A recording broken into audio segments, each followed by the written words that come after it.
आपके सर पे आपके ससुर के कत्ल का इल्जाम है, आपने कत्ल किया? नहीं, मैंने कत्ल जानबूझकर नहीं किया, अचानक से हो गया। कत्ल जानबूझ के नहीं किया, इरादा था, लेकिन अचानक से हो गया। ये बात समझ से वाला है। आखिर कोई ना कोई वजह तो होगी ना, या कत्ल होता है या किया जाता है। अगर हो तो किसी के प्रेशर में आके होता है, तब भी इंसान खुद कर रहा होता है। और अगर अपनी इंटेंशन से करे तो इसका मतलब है उसने जाती तौर पर मुजरिमाना ज़हनियत अपनाई है। मैं तीसरी सीढ़ी पे ऊपर से नीचे आ रही थी, मेरे सिस्टर नीचे से ऊपर आए और आके मुझे पकड़ लिया। उनका इरादा जो था, मैंने पूरी कोशिश की कि उनको पीछे कर दूं, नहीं वो हो रहे थे। क्या इरादा था? वो मेरे साथ ज्यादती करना चाह रहे थे। 72 साल शख्स? जी हाँ, वो माशाल्लाह बहुत फिट थे। फिर उन्होंने मुझे पीछे से झगड़ा, मैंने बहुत कोशिश की छुड़ा लूं, लेकिन वो नहीं छोड़ रहे। मैंने एकदम से धक्का दिया उन्हें, तो उन्होंने मेरा बाजू पकड़ लिया, पीछे से छोड़ के मेरा बाजू पकड़ लिया। नीचे डंडा पड़ा हुआ था, वही पकड़ के मैंने ऐसे पीछे हटाने की कोशिश की कि पीछे हो जाए। वो उनके सर पे लग गया।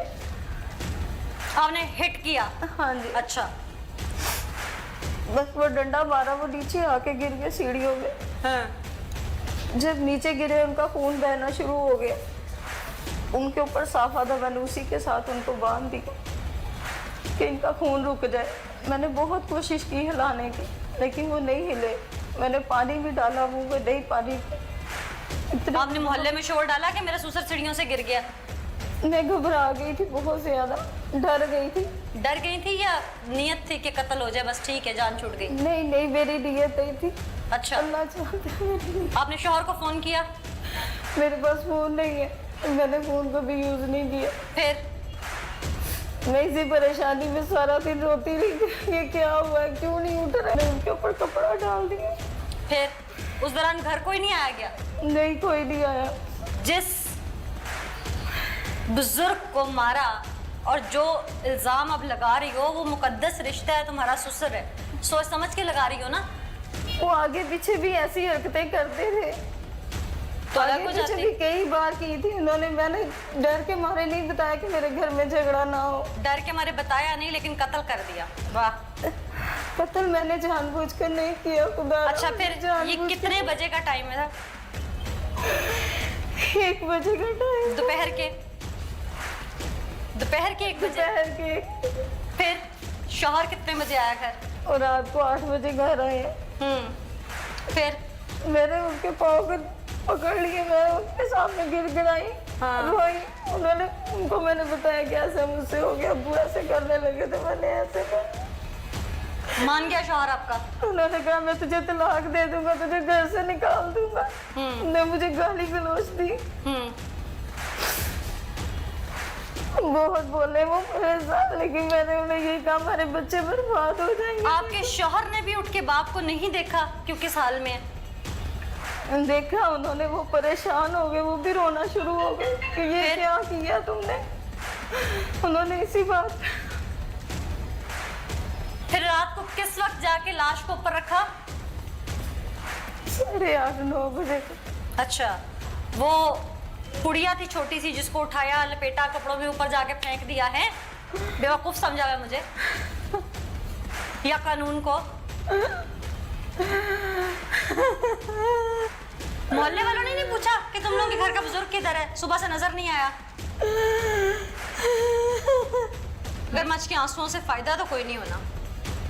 प्लानिंग की, लाश को नामालूम बना के फेंका, लोगों से हमदर्दी लिया, लोग ताजियत करने के लिए आते रहे, रो के भी दिखाया होगा उस वक्त, तब नहीं कुछ हुआ था? किस तरह लेके गई थी लाश को छत पे? हम दोनों मियाँ बीवी ने ऊपर रखा था लाश को। मियाँ बीवी ने? हाँ जी। तो ये तीसरा मुल्ज़िम जो है, ये कौन है?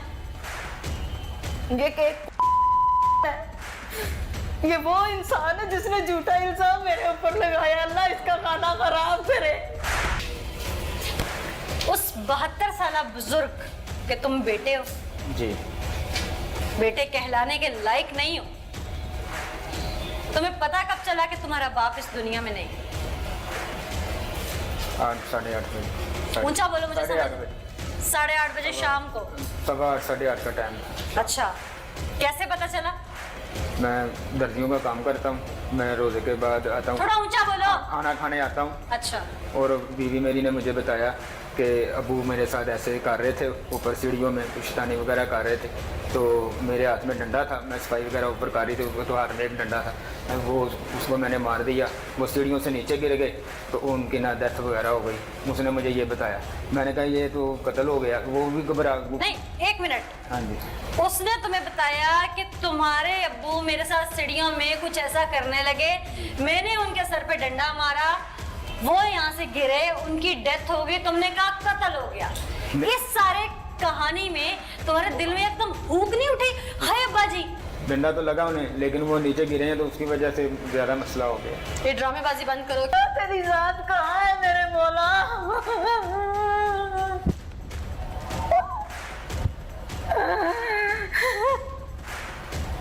बीबी तुम एक कातिल हो। मैं बहुत मजबूर हूँ, बहुत ज्यादा मजबूर हूँ, इतनी कि मैं कुछ नहीं बता सकती, मैं बहुत मजबूर हूँ। खुल के बताओ। नहीं मैं बता सकती। क्यों नहीं मैं कातिल हूँ, बस मैं एक कातिल हूँ और कुछ नहीं हूँ। मजबूरी क्या है? मैं गरीब हूँ, मुझे ये मजबूरी है, मैं बहुत ज्यादा गरीब हूँ, मेरे पास पैसे नहीं है, मैं ये मुझे मजबूरी है। अच्छा, खुदा के लिए जो जुर्म करे वो कहे मैं गरीब हूँ, पैसे नहीं है। हाँ मैं कातिल हूँ, मैं कातिल हूँ, बस मैं कातिल हूँ खुदा के लिए। लाश को फेंका कहाँ पे था? फेंका कहाँ पे था? मेरा सारा कुछ ले लो खुदा के लिए, मेरा सारा कुछ ले अभी लो, नहीं मेरी चाहिए। इज्जत पर आँच ना आने दो, मैं कहती हूँ मेरी इज्जत पर आँच ना आने दो। मैंने जिंदगी में सिर्फ इज्जत कमाई है और कुछ नहीं, आज सारा कुछ गरक हो गया मेरा। ये मुझे जितना मर्जी रोके दिखाए, कानून के हाथ में ये फैसला है। अदलिया इसे क्या सजा देती है वो अदलिया पे डिपेंड करता है, लेकिन अभी तक की जो चीजें सामने आ रही हैं उसमें कहीं भी ये मासूम नहीं है। इस मर्डर स्टोरी में इसका खामन यानी कि उस बुजुर्ग का बेटा, ये खुद खातून और वो तीसरा शख्स, ये लोग तो मुलव्विस हैं ही हैं, लेकिन मास्टरमाइंड इनमें से कौन था ये भी हम आपको बताएंगे। जिस वक्त तुमने अपने ससुर को धक्का दिया, ऐसे ही है, उसने हमारी इज्जत पे हाथ डाला, ऐसे ही है, तेरे 6 बच्चे हैं, बीबी वो किधर थे? नानों के घर खेलने गए थे। ये तुम्हारी प्लानिंग थी, यही से साबित हो रहा है तुम्हारे बच्चों का वहां पे नाम मौजूद होना, और उसके बाद उनका आके दादे का ना पूछना, खून धुल जाना, लाश उठा के छत पे एक मोहल्लेदार के थ्रू फेंकवाना, उस मोहल्लेदार का भी तुम्हारा साथ देना। और यहाँ किसी की मोटरसाइकिल चोरी हो जाए तो साथ वाले घर वाले थाने तक नहीं चलते, उसके बाद एक मोहल्लेदार तुम्हारी बापे की लाश उठा के छत पे तुम्हारे साथ फेंकने जा रहा है और फिर उसको फेंकवाने जा रहा है। मैंने और मेरे मियाँ ने ऊपर रखी थी छत, वहां से फिर गायब हो गई है, कोक आपके जिन आए, वहाँ वो ले गए। ऐसी बच्चों को कहानियां सुनाई जाती थी। क्या नाम है आपका? मामला था पता नहीं सीगा भी ना था भी यह काम होना है। कत्ल होने से पहले तक आपको कुछ नहीं पता नहीं, था? कुछ नहीं था। आपका इनके घर में कब से आना जाना है? तकरीबन 1.5 साल हो गया ना। आप इसके मियाँ के दोस्त हैं? नहीं नहीं मियाँ ना घट दोस्ती किसी बाबे ना दोस्ती सी ते उनकी बेगम ना दोस्ती थी। दोस्ती? हाँ जी। क्या वो बहन बनी हुई थी आपकी? नहीं खुल के बताएं। खुल के यही है भी उसके साथ मेरे तलक थे। नाजायज तल्लुकात। तुम सारे मामले में कैसे फंस गए? इन्होंने रात को बुलाया मैंने जिस दिन वकूआ होया ना, अच्छा, इन्होंने मैंने बुलाया। कितने बजे? पहले जो उन्होंने मैंने बुलाया सी ना 9 सवा 9 का टाइम सी, मैं कितना गल करनी। अच्छा, मैं घर गया वहाँ तो मैंने कहते चल जा अरशद आ जाएगा, मैं फिर दवा बाहर निकला है कुछ ना देखो देख के आए कि क्या हुआ बकुआ? कोई चीज़ नहीं सी उस टाइम, मतलब कोई गल नहीं सी। अच्छा, मैं काली करने बाहर निकला है, मैंने भी पता सी अरशद उसे ही लगा फिरता है, बाबा ने लभदा तो मैंने अच्छा, बाबा गुम गया ये फैलाया हुआ था हर तरफ। अच्छा, फिर मैंने कहा रात को आना तुम, फिर रात को मैं थोड़ा लेट हुआ, मैं खुद आई है मैंने आना के लै गई, इशारा किया, मैं चले गया उन्हें कोल खड़ा होया वहाँ, तकरीबन 2-3 मिनट लगे ना को अरशद ले आ गए, उन्होंने मैंने फल लिया आके बदतमीजी की थी, इन्हें बोलो गया मैं खुद बुलाया, कोई गल नहीं है। मैं कन्फ्यूज हो गया उस टाइम, मेरी कोई चीज़ समझ नहीं सी आ रही, मैं की गल करा की जवाब। तब तक तुम्हें नहीं मर्डर का पता था? नहीं तो अच्छा, ਇਹਨੇ ਕਿਰਨ ਨੇ ਕਿਹਾ ਵੀ ਤੁਸੀਂ ਜਨਾਨਾ, ਮੈਂ ਉਹਨੂੰ ਖੁਦ ਬੁਲਾਇਆ, ਠੀਕ ਹੈ, ਕੁਛ ਨਾ ਕਿਹਾ। ਇਹਨਾਂ ਨੇ ਕਿਹਾ ਤੂੰ ਇਹ ਕੰਮ ਕਰਨਾ ਹੈ,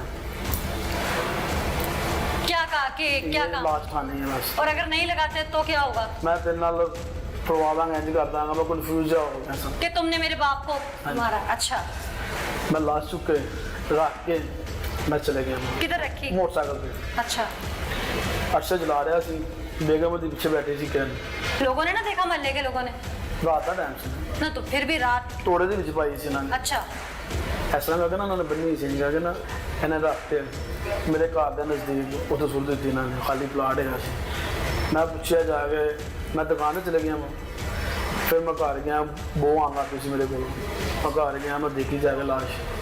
ਮੈਂ ਇਹਨਾਂ ਦੇ ਘਰ ਗਿਆ, ਫਿਰ ਮੈਂ ਕਿਹਾ ਤੂੰ ਇਹ ਕੀ ਕੰਮ ਕੀਤਾ? ਕਹਿੰਦਾ ਤੂੰ ਜਾ ਯਾਰ, ਤੂੰ ਚੱਲ ਜਾ, ਤੇ ਕੋਈ ਗੱਲ ਨਹੀਂ, ਮੈਂ ਦਈ ਮੈਂ ਹੈਗਾ ਵਾਂ। अच्छा, ਹਾਂਜੀ, इस बात पे पक्के रहना अपने तमाम बयानात पे। मैं उसको खामद को बुला रही हूँ। ਬੁਲਾਓ। ठीक, बुलाएं जी जरा उसको अंदर।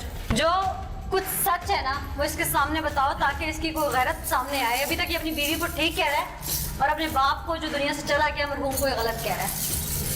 ਤੁਸੀਂ ਮੈਨੂੰ ਬੁਲਾਇਆ ਸੀ ਨਾ ਬੇਗਮ ਤੇਰੀ ਨੇ, ਤੇ ਮੈਂ ਘਰ ਗਿਆ ਵਾਂ। ਤੁਸੀਂ ਖੁਦ ਮਾਰਿਆ, ਠੀਕ ਹੈ, ਤਾਂ ਹੁਣ ਉਹ ਜਿਹੜੀ ਸੱਚਾਈ ਉਹ ਸਾਹਮਣੇ ਕਰੋ। बेगम ने क्यों बुलाया था? बेगम को कब से जानते थे इसकी? इसलिए कि मैं 1.5 साल हो गया। किस तरह से जानते थे? बहन बनी हुई थी? नहीं, तलक अब समझ आ गई है कि अभी बीवी पास है। मैं अभी समझ आ, ये कह रहा है कि उसने मुझे बुलाया।